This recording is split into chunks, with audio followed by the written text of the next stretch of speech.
Wär ich ein Möbelstück, dann wär ich eine Lampe aus den 70ern.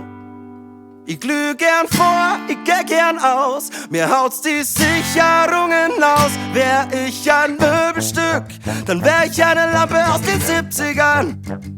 Ich saug die Kernkraftwerke leer, ich lauf auf 8000 Ampere. Wär ich ein Möbelstück, dann wär ich eine Lampe aus den 70ern.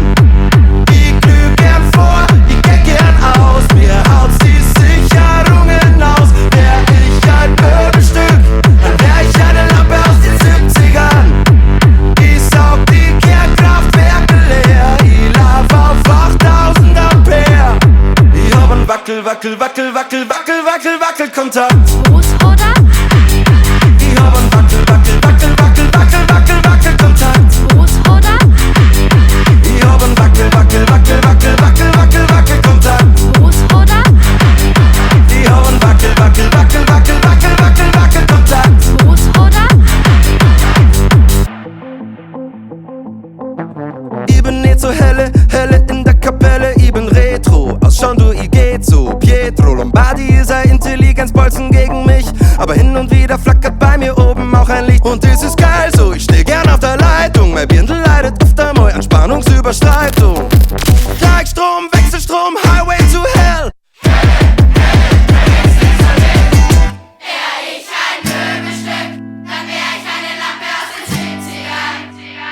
Ich glüh gern vor, ich geh gern aus, mir haut's die Sicherungen aus. Wär ich ein Möbelstück, dann wär ich eine Lampe aus den 70ern.